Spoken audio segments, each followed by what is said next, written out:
में आपका स्वागत है। मैं हूं आपके साथ दीपक भदौरिया। रुक करते हैं खबरों की ओर। छत्तीसगढ़ में बीजेपी अब तक अपने 5 उम्मीदवारों का ऐलान कर चुकी है, जबकि बाकी बचे 6 प्रत्याशियों के नाम की घोषणा आज हो सकती है। दरअसल प्रदेश बीजेपी के तमाम दिग्गज नेता दिल्ली में प्रत्याशियों के नाम पर मंथन कर रायपुर लौट आए हैं।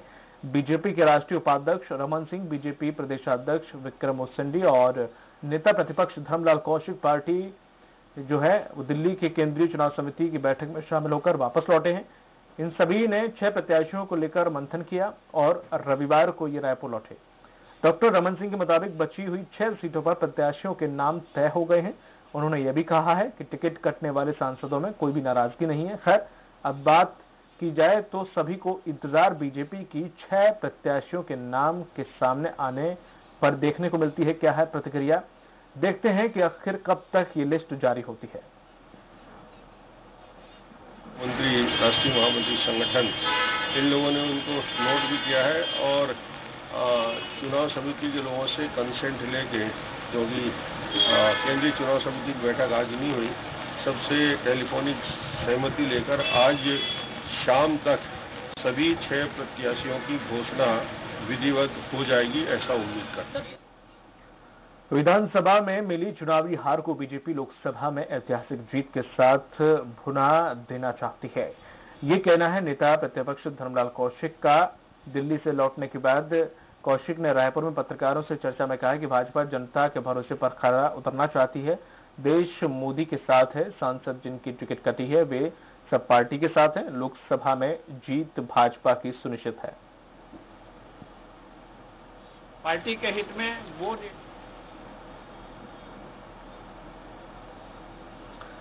लोकसभा चुनाव को लेकर छत्तीसगढ़ में दोनों ही प्रमुख राजनीतिक दलों ने कमर कस ली है। ज्यादा से ज्यादा सीटें जीतने के लिए कोई कोर कसर नहीं छोड़ी है। यही वजह है कि बस्तर में प्रत्याशियों के नामांकन दाखिल करने दोनों ही दलों के दिग्गज जगदलपुर पहुंच रहे हैं। बस्तर में एक और कांग्रेस विधानसभा चुनाव के परिणाम को दोहराना चाहती है, तो वहीं दूसरी ओर भाजपा को 2 दशकों से बस्तर लोकसभा पर लगातार जीत को आगे बढ़ाना चाहती है। सोमवार को भाजपा व कांग्रेस के दोनों ही प्रत्याशी नामांकन भरेंगे। मुख्यमंत्री रविवार शाम जगदलपुर पहुंचकर रात्रि विश्राम करेंगे और सोमवार को शहर के मध्य मिशन ग्राउंड में आम सभा को भी संबोधित कर नामांकन फॉर्म भरेंगे। इस दौरान बस्तर लोकसभा के सभी कांग्रेसी विधायक व पदाधिकारी मौजूद रहेंगे। जिलाध्यक्ष होंगे और हमारे प्रदेश के मुख्यमंत्री और प्रदेश अध्यक्ष माननीय भूपेश बघेल जी हमारे कल फार्म दीपक भाई कांग्रेस पार्टी के प्रत्याशी के फार्म जमा करने में आशीर्वाद देने मुख्यमंत्री आज ही शाम को आएगा, कल फार्म जमा करके जाएगा। बस्तर लोकसभा क्षेत्र के प्रत्याशी माननीय श्री बैजूराम कश्यप जी और सभी हमारे भारतीय जनता पार्टी के वरिष्ठ नेता माननीय श्री दिनेश कश्यप जी, माननीय श्री किरण देव जी, संतोष बाफना जी, लता उसेंडी जी, महेश जागरा जी और सभी समाज के बड़े नेता इसमें सम्मिलित होंगे और उसके साथ साथ हजारों कार्यकर्ता इस कार्यक्रम में सम्मिलित होकर के एक नामांकन रैली के रूप में यहाँ पर निकलेंगे। महासमुंद लोकसभा सीट से बीजेपी जहां अब तक अपना प्रत्याशी घोषित भी नहीं कर पाई है, तो वहीं कांग्रेस ने प्रत्याशी घोषित करने के साथ ही अपना प्रचार अभियान भी शुरू कर दिया है। कांग्रेस प्रत्याशी ध्यानेंद्र साहू ने रविवार को गरियाबंद कांग्रेस कार्यालय में जिले के तमाम पदाधिकारियों की बैठक लेकर चुनाव के लिए कमर कसने की बात कही। इस दौरान उन्होंने पार्टी पदाधिकारियों को एकजुट होकर चुनाव लड़ने का मूल मंत्र भी दिया। साथ ही उन्होंने चुनाव में कांग्रेस की जीत का दावा किया है। मुझे तो पूरा विश्वास है विधानसभा चुनाव से भी ज्यादा अधिक बेहतर परिणाम लोकसभा में आएगा, क्योंकि पिछला जो विधानसभा के चुनाव हुए हमारी घोषणा पत्र को विश्वास करके लोगों ने हमारी सरकार बनाई। हमारे राहुल गांधी जी के ऊपर भरोसा किया, हमारी पार्टी के घोषणा पत्र पर भरोसा किया और जब हमने 2 महीने में उन तमाम सारी घोषणाओं को पूरा कर दिया है, तो मुझे पूरा विश्वास है कि जनता का विश्वास विधानसभा चुनाव से कहीं अधिक लोकसभा चुनाव में उनका विश्वास हमें प्राप्त होगा। रायपुर लोकसभा सीट से कांग्रेस ने प्रमोद दुबे को उम्मीदवार बनाया है। बता दें कि प्रमोद दुबे वर्तमान में रायपुर शहर के मेयर हैं। कांग्रेस ने उन पर भरोसा करते हुए सांसद का कार्ड खेला है। अब देखना है कि प्रमोद दुबे पार्टी की उम्मीद पर खरे उतरते हैं या फिर नहीं। तो वहीं दुबे को टिकट मिलने पर कार्यकर्ताओं में खुशी देखी जा रही है।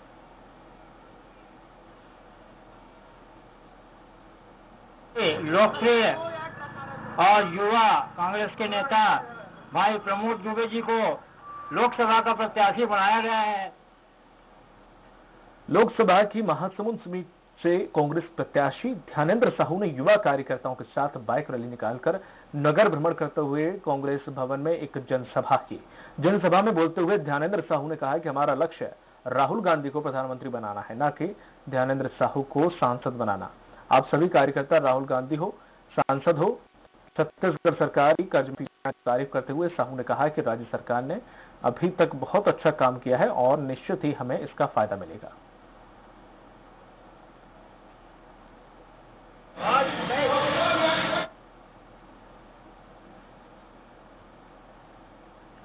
लोकसभा प्रत्याशी दीपक बैज चुनाव प्रचार और जनसंपर्क के लिए बीजापुर पहुंचे। दीपक बैज ने यहां पर चिकराज मंदिर से आशीर्वाद लिया। इस दौरान उद्योग मंत्री कवासी लखमा और विधायक विक्रम शाह मंडावी भी मौजूद थे।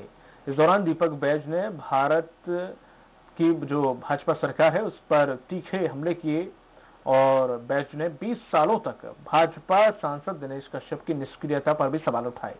उनका कहना था कि अगर बस्तर की जनता उन्हें लोकसभा जीतकर दिल्ली भेजती है तो 20 सालों में दबी हुई बस्तर की आवाज को दिल्ली में देश की संसद में उठाएंगे। सर लगातार इस बस्तर संसदीय क्षेत्र से 1998 से आज तक बीजेपी के सांसद बनते आए थे, लेकिन उसके बावजूद भी बस्तर का मुद्दा, बस्तर का हित कभी दिल्ली तक नहीं पहुंचा। लेकिन मैं विश्वास दिलाता हूं इस क्षेत्र की जनता से कि जब सांसद के रूप में चुन के जाएंगे तो पहला आवाज बस्तर के हित के लिए होगा। डीके सुपर स्पेशलिटी अस्पताल के पूर्व अधीक्षक और पूर्व मुख्यमंत्री डॉक्टर रमन सिंह के दामाद पुनीत गुप्ता की मुश्किलें बढ़ती जा रही हैं। डीके अस्पताल के अधीक्षक डॉक्टर सहारे और कांग्रेस चिकित्सा प्रकोष्ठ के अध्यक्ष डॉक्टर राकेश गुप्ता ने डीके अस्पताल के पूर्व अधीक्षक के खिलाफ 50 करोड़ से अधिक की धांधली की नामजद शिकायत शहर के गोलबाजार थाने में की थी। इसके बाद से ही घोटाला मामले की लगातार जांच चल रही है। कार्यवाही के डर से पुनीत गुप्ता द्वारा छत्तीसगढ़ अथवा भारत छोड़कर जाने की संभावना को देखते हुए पुनीत गुप्ता का पासपोर्ट जब्त करने की गुजारिश भी पुलिस अधीक्षक से की गई है। डॉक्टर पुनीत गुप्ता के खिलाफ गोलबाजार थाने में एफआईआर हुआ है। उसमें एक कमेटी के गठन एसपी सर के द्वारा किया गया है और उस कमेटी के द्वारा जो है कल डीकेएस भवन में जाकर के जो एफआईआर हुआ है और जो शिकायत की गई है उसके संबंध में जो भी अन्य दस्तावेज हैं उसको पता कर उस पर एविडेंस इकट्ठा करने के हेतु प्रयास किया जा रहा है और अभी भी योजना जो है इसमें कंटिन्यू है। बलौदाबाजार के गिद्धपुरी चौकी में आग लगाकर खुदकुशी करने की कोशिश करने वाले आरक्षक यज्ञ साहू की हालत गंभीर बनी हुई है। रायपुर के कालड़ा अस्पताल में उनका इलाज चल रहा है। डॉक्टर के मुताबिक यज्ञ साहू 70% तक जल चुके हैं। यज्ञ साहू बलौदाबाजार के पबनी के रहने वाले हैं। इनका 1 महीने पहले ही ट्रांसफर गिद्धपुरी चौकी में हुआ था। साहू के परिजनों का आरोप है कि गिद्धपुरी चौकी प्रभारी यज्ञ साहू को लगातार परेशान कर रहे थे। इसी के चलते उन्होंने खुदकुशी जैसा कदम उठाया।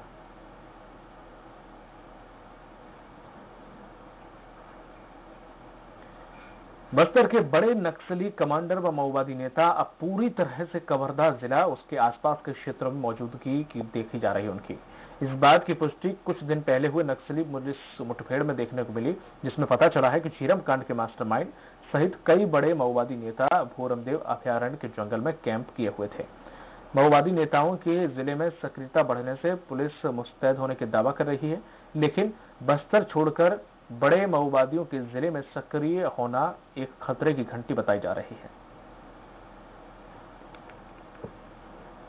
चूंकि वहाँ के एरियाज काफी टफ एरियाज है, नदी नाले का फायदा उठा के नक्सली पुलिस को भारी देखते हुए वहाँ से मौके से फरार हो गए और जब पुलिस ने वहाँ की घटनास्थल का सर्चिंग किया तो वहाँ काफी मात्रा में जो पुलिस नक्सलियों के जो दैनिक उपयोग की सामग्री है, उनके पिट्ठू है, उनके जो डायरीज है और दूसरे जो सामान पुलिस ने बरामद किए और मौके से ही जो पुलिस ने एक प्रेशर जो कुकर जो बम है वो बरामद किया है।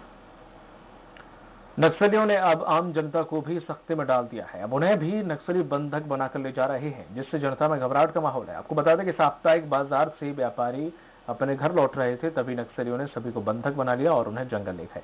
जैसे ही ये खबर 201 कोबरा बटालियन को लगी तो जानकारी लगने के बाद तत्काल जंगल में कूद गई कोरिया बटालियन और वहां पहुंच गई, जहां व्यापारियों को बंधक बनाकर रखा गया।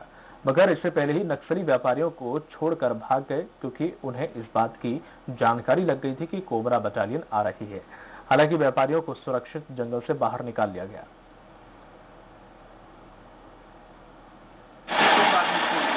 क्या बोले नक्सली लोग?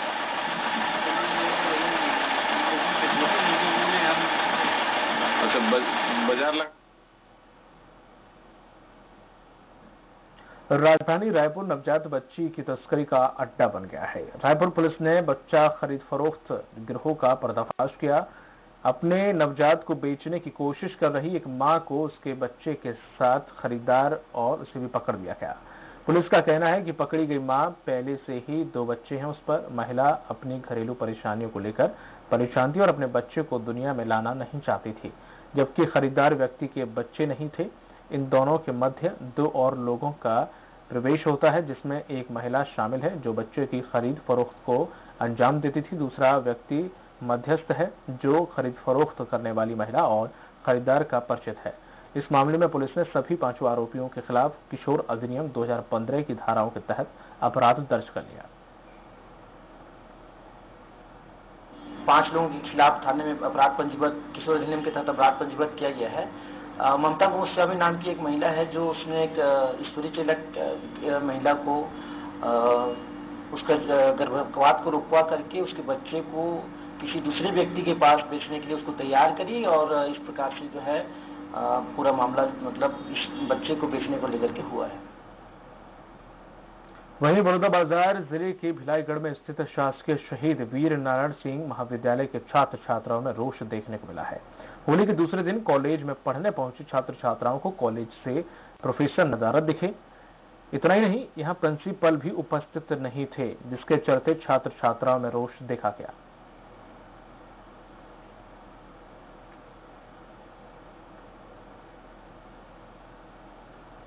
उसमें ना हमारे महाविद्यालय में प्रोफेसर लोग नहीं है, अनुपस्थित है, जिसमें हम लोगों को पढ़ाई करने में बहुत दिक्कत जा रहे हैं। हमारे महाविद्यालय में आज इस पढ़ने आए हैं तो किसी भी प्राध्यापकों का अनुपस्थिति पाया गया है, जिसमें हमारे इन छात्र छात्राओं का पढ़ाई या उसमें उसका अवस्था दिखाई दे रहा है। रायगढ़ में एक हत्या के आरोपी को पुलिस ने गिरफ्तार कर लिया है। दरअसल होली के दूसरे दिन डीजे बजाने के विवाद को लेकर एक वृद्धा की हत्या कर दी गई थी। कोतवाली पुलिस ने पीएम रिपोर्ट के आधार पर हत्या की गुत्थी को सुलझाकर आरोपी को गिरफ्तार कर लिया। लड़का ने आरोपी द्वारा मारपीट किया गया। मारपीट करने के बाद फिर वो छुप गया। छुपने के बाद क्या हुआ कि हमको ये पता चला कि घटना के दिन से ये सुनील नाम का यादव लड़का बाहर नहीं है, कहीं बाहर है।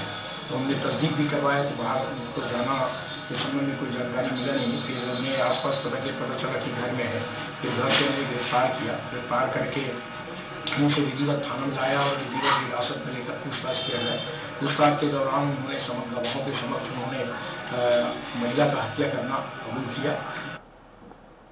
जांजगीर चांपा में शादी का झांसा देकर नाबालिग को भगा ले जाने वाले आरोपी युवक को शिवरी नारायण पुलिस ने गिरफ्तार कर लिया है। पुलिस ने बताया है कि 11 मई 2018 को नाबालिग के परिजनों ने थाने में रिपोर्ट दर्ज कराई थी। जांच में पता चला है कि क्षेत्र का ही अजय यादव नाबालिग को भगाकर जम्मू कश्मीर लेकर गया है। इसके बाद लगातार मोबाइल ट्रेस कर आरोपी के ठिकाने का पता लगाया जा रहा है और फिर पुलिस ने आरोपी को गिरफ्तार कर नाबालिग को भी बरामद कर लिया। पुलिस ने आरोपी अजय यादव के खिलाफ अपहरण, दुष्कर्म और पॉस्को एक्ट के तहत मामला दर्ज कर लिया। राजनांदगांव संतोष पांडे लड़ेंगे चुनाव, ये बड़ी खबर आ रही है। महासमुंद से चुन्नीलाल साहू को टिकट मिला है। आपको बता दें कि बीजेपी ने घोषित की है छत्तीसगढ़ के 6 उम्मीदवारों की लिस्ट। बिलासपुर से अरुण साहू, कोरबा से ज्योतिरादित्य दुबे, रायपुर से सुनील सोनी, दुर्ग से विजय बघेल। विरमन सिंह क्या कुछ बोल रहे हैं, आपको सुनाते हैं।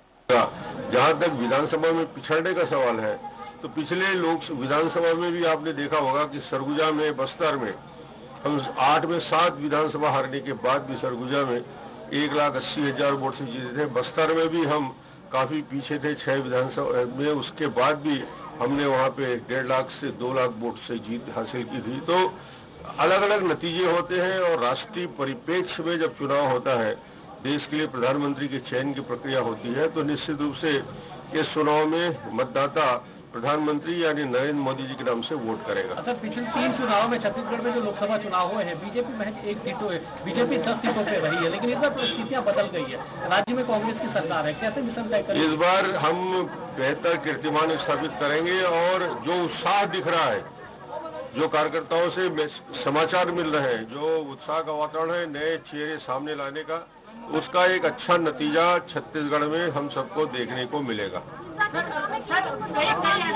मुद्दा जो विधायक रहे हैं उन्हें लोकसभा लड़ाया जा रहा है और जिनका टिकट भी कटा था विधानसभा में, उनको जिम्मेदारी दी गई। पिछले बार जो विधानसभा में लड़े थे, ऐसे इस बार के विधानसभा में लड़े हुए किसी जीते या हारे किसी विधायक को टिकट नहीं दिया गया। पिछले 5 साल पहले जो चुनाव लड़े थे उनमें से लोगों को कुछ को टिकट दिया गया है, मगर अधिक पूरे चेहरे नए हैं, कार्यकर्ताओं के बीच वर्षों से संघर्ष करने वाले हैं, मेहनत करने वाले हैं।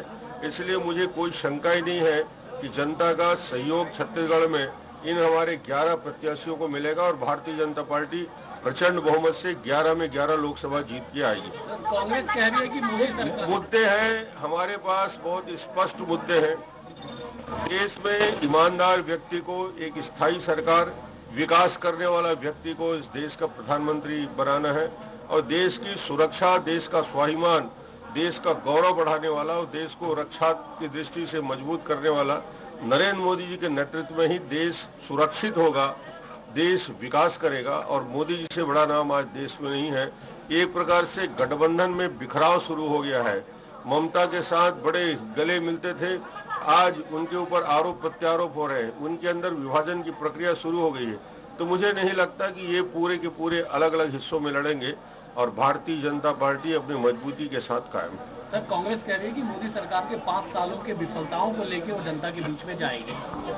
मोदी सरकार के पास 5 साल में कहने को इतना है मोदी जी के काम में कि कांग्रेस के 55 साल की तुलना, 55 साल में जो उन्होंने किया उसकी तुलना एक एक पैरामीटर, एक एक विषय को लेकर मैं प्रस्तुत कर सकता हूं कि सड़कों के निर्माण से लेकर, स्वास्थ्य में आयुष्मान भारत योजना से लेकर, गरीबों की योजनाओं से लेकर, किसानों और मजदूरों के लिए जो योजना बनाई गई है, आज उतना डिटेल नहीं जाऊंगा, मगर 55 साल बनाम 5 साल जनता को इसी मुद्दे को लेकर हम जाएंगे। Thank you. और इसी तस्वीर आप रायपुर से देख रहे हैं। रायपुर से जो आपको बता दें कि अब लगातार जो 6 उम्मीदवारों की कयास लगाए जा रहे थे, सूची जारी होने की बीजेपी ने सूची जारी कर दी है। बीजेपी ने 6 जो उम्मीदवार हैं उनकी सूची जारी करते हुए बिलासपुर से अरुण साव, कोरबा से ज्योतिरादित्य दुबे, रायपुर से सुनील सोनी, दुर्ग से विजय बघेल और राजनांदगांव से संतोष पांडे चुनाव लड़ेंगे।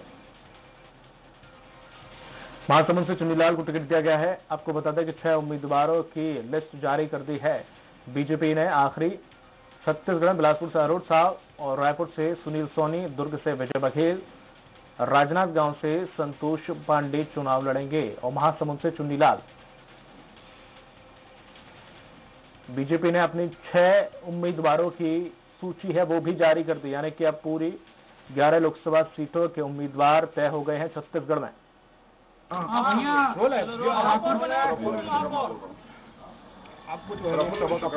मैं नरेंद्र मोदी जी, अमित शाह जी, हमारे प्रदेश के प्रभारी सौदान सिंह जी, अनिल जैन जी, डॉक्टर रमन सिंह जी, धर्म कौशिक जी, हमारे ब्रिजमोहन अग्रवाल जी, शिवरतन शर्मा जी, हमारे अजय जी और देवजी भाई पटेल जी, नवीन मार्कंडे जी, डीडी जी हमारे, और जितने भी हमारे और सारे जिले के अध्यक्ष और सभी सम्मानित कार्यकर्ता, उन सब का मैं हृदय से धन्यवाद देता हूं कि केंद्र ने आज मेरे जैसे छोटे कार्यकर्ता को जो इतना बड़ा दायित्व दिया है। हम सब संकल्प लेते हैं कि नरेंद्र भाई मोदी जी को फिर से प्रधानमंत्री बनाएंगे और देश में जो एक विकास की बहार चल रही है वो जो है लगातार जारी रहेगी आने वाले समय में देश जो है वो दुनिया का सर्वोच्च देश के रूप में उभरेगा। आज मोदी जी ने जिस प्रकार से गरीब व्यक्ति की चिंता की है, मैं महापौर के रूप में 2 बार रहा, लेकिन मैंने कभी नहीं सुना कि देश के लाल किले से जो है कोई प्रधानमंत्री स्वच्छता की बात करे। आज मोदी जी ने जो स्वच्छता की बात की है वो देश के अंदर में एक मिशन बन गया, लोगों के अंदर एक जुनून बढ़ गया कि और मोदी जी चाहते हैं कि देश के अंदर में स्वस्थ नागरिकों की फौज खड़ी हो, अस्पतालों में भीड़ कम हो, मुद्रा बैंकिंग के माध्यम से नौजवान जो है रोजगार युक्त हो, गरीब व्यक्ति के छत पे उसका पक्का मकान बने, उसके सर पे पक्की छत हो, और गैस उज्ज्वला के तहत जो है जो हमारी गरीब माता बहनें हैं उनके जीवन में परिवर्तन आए। मोदी जी ने सारे लोगों के जीवन में परिवर्तन आए, चाहे वो किसान हो, मजदूर हो, व्यापारी हो, नौजवान हो, महिलाएं हो, सबके जीवन में एक परिवर्तन लाने की योजनाएं बनाई, उसको धरातल पर उतार कर दिखाया। इसी मुद्दे के आधार पर जो है हम चुनाव मैदान में उतरेंगे। रायपुर लोकसभा हमारे कार्यकर्ता परिश्रम की पराकाष्ठा करके निश्चित तौर पर जिताएंगे और ये जीत रायपुर लोकसभा की जनता और हमारे कार्यकर्ताओं की होगी। कांग्रेस का कोई ना कोई प्रत्याशी तो उतरना था और जो भी प्रत्याशी है हमारा कार्यकर्ता मोदी जी को प्रधानमंत्री बनाने के लिए लगेगा और निश्चित तौर पे रायपुर लोकसभा सीट हम जीतेंगे। छत्तीसगढ़ भाजपा की नई लिस्ट तो मोदी के सफाई अभियान का तहत है। देखिए, सभी अच्छे लोग उतरे हैं और ईमानदारी से मैंने महापौर के रूप में काम किया था। जनता को वचन देता हूं कि फिर से ईमानदारी से, अगर मैं छत्तीसगढ़ की धरती में पैदा हुआ हूं तो छत्तीसगढ़ की धरती का मैं कर चुकाऊंगा। वो लाइन में है। और आपको बता दें कि यहाँ पर सुनील सोनी जो कि रायपुर से उम्मीदवार थे वो अपनी बात कह रहे थे और ऐसे में जो 6 उम्मीदवारों की सूची के कयास लगाए जा रहे थे वो अब बीजेपी ने वो सूची जारी कर दी है 6 उम्मीदवारों की। कोरबा में गृहिणियों को स्वावलंबी बनाने के लिए बालकों द्वारा तमाम योजनाएं चलाई जा रही हैं। इसी कड़ी में उन्नत परियोजना के माध्यम से महिला स्व सहायता समूह को बेहतर अवसर दिया गया है। समूह से जुड़ी महिलाएं इसके लिए बालकों प्रबंधन की जमकर प्रशंसा कर रही हैं। बालकों ने गृहिणियों को किस तरह से उनका जीवन संवारा है, जानने के लिए देखिए हमारी खास रिपोर्ट।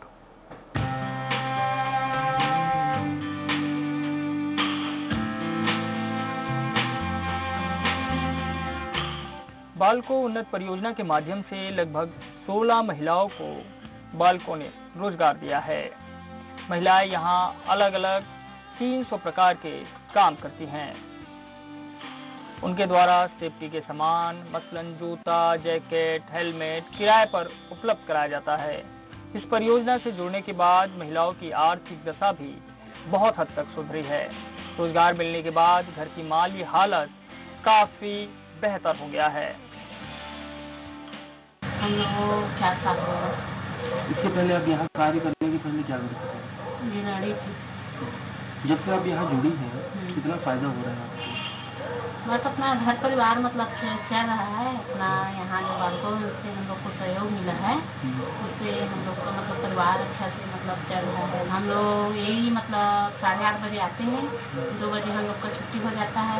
फिर अगला शिफ्ट वाले लेडीज आते हैं, उन लोग 2 बजे आते हैं, फिर 7 बजे हम लोग चले जाते हैं, फिर 7 बजे बालकों से हम लोग धन्यवाद करते हैं कि हम लोग को मतलब इतना काफ़ी समझा कि हम लोग को कुछ काम दिया। ये तो बहुत अच्छी है बालकों के लिए। जो जितना भी जो भी ड्राइवर हैं हम लोग अंदर जाते हैं, हम लोग को सिक्योरिटी के लिए यहाँ से हेलमेट, जूता, जैकेट सब चीज़ मिलता है। कुछ भी अगर जैसे कि बिना जूते का जाते हैं तो अगर कुछ गिर जाता है पैर में या फिर जूते का उसमें दिक्कत होता है तो सेफ्टी का जूता है, हेलमेट है, तो बहुत अच्छी बात है। और जो महिला समिति है उनको भी थोड़ा सा जो घर में रहते हैं तो उनको रोजगार मिल गया है बालकों की तरफ से। ट्रक चालक भी बालकों की इस पहल का स्वागत कर रहे हैं। इस परियोजना के माध्यम से उन्हें सुरक्षा तो मिल ही रही है, इसके अलावा महिलाएं आत्मनिर्भर बन रही है, वो ये महिला सशक्तिकरण की सबसे बेहतर उदाहरण के तौर पर देखी जा रही हैं। जूता वगैरह सब कुछ बोर्ड वगैरह देते हैं और सब कुछ बढ़िया करते हैं, लेकिन ये होना चाहिए सब कुछ इधर कंपनी के अंदर। गाड़ी भी सेफ्टी रहता है और आदमी भी सेफ्टी में रहता है।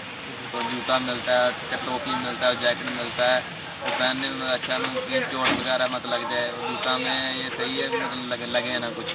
तो नारियों को जो है रोजगार मिल रहा है, मैंने उसके ऊपर थोड़ा सा ध्यान दिया है बात इसके लिए मैं तो बहुत प्रशंसा करूँगा। और साथ ही साथ जब से लोग आए हैं तो अच्छा जो भी सेफ्टी टूल्स वगैरह जो भी है प्रोवाइड है तो बराबर से यहाँ पे मिल रहा है, इससे दुर्घटनाओं के चांसेस बहुत कम हो रहा है यहाँ पे। महिला स्व सहायता समूह को अनेक परियोजनाओं से जोड़कर बालको प्रबंधन ने आसपास के ग्रामीण महिलाओं को भी आर्थिक रूप से सशक्त बनाया है।